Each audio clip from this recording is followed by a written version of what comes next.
হরে কৃষ্ণ। আপনাদের সাথে শেয়ার করব ভগবানের জন্য এখন আটা দিয়েই পরোটা বানানো হচ্ছে। এই যে পরোটাটা তখন বেলে চাটুতে দেওয়া হয়ে গেছে। এখন একটু ভেজে নিয়েছি, ভেজে নিয়ে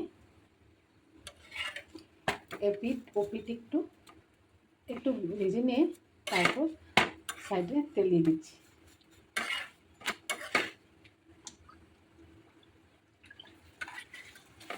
এই দেখুন, এরকমভাবে না তেল একটু ভেজে তেল দিলে খুব সুন্দর ফুলে পরোটাটা, চাটুতে খুব সুন্দর ফুলে ওঠে।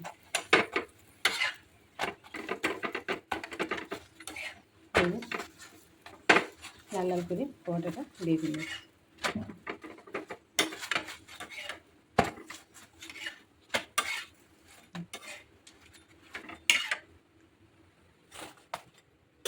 এই যে এখানে পরোটা আরেকটা ভাজা হয়ে গেছে, দুটো ভাজা হয়ে গেছে। দেখুন আরেকটা পরোটা দিয়ে দিয়েছি। এটা একটু ভেজে নিয়েছি। সবসময় না পরোটাটা একটু উল্টে পাল্টে ভেজে নিলে তারপর পরোটাটা খুব সুন্দর হয়। সাথে সাথে তেল দিলে সেরকম পরোটাটা ভাজা হয় না। আর অল্প অল্প তেলেও ভালো লাগে। আমি বেশি তেল এখন দেবো না, অল্প অল্প তেলেই ভেজে নিয়েছি পরোটাটা।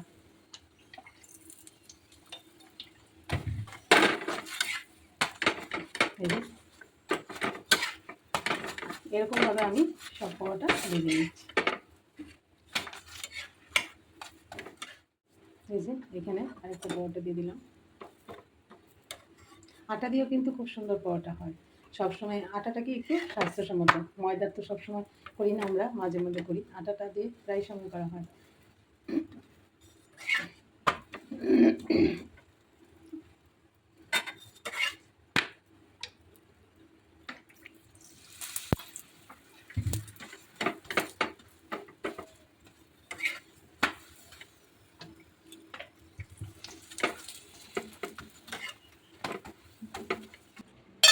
এই যে দেখুন এখানে একটা সবজিও বানানো হয়েছে।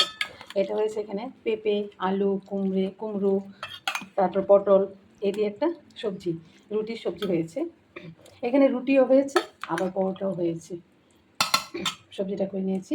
এখন আমি ভগবানের ভোগ লাগিয়ে দেবো। ভোগের প্লেটও সাজিয়ে নিয়েছি। এই যে এখানে ভগবানকে ভোগ বেড়ে নিয়েছি। এখানে জল দিয়ে দিয়েছি তুলসী পাতা দিয়ে, এখানে সবজি, আর এখানে পরোটা দিয়েছি, আবার এখানে শুকনো রুটিও দিয়েছি। এই যে ভোগ লাগানো হয়ে গেছে। আজকে ভিডিও এখানে শেষ। সবাই ভালো থাকবেন, সুস্থ থাকবেন। আবার দেখা হচ্ছে পরের ভিডিওতে। আরে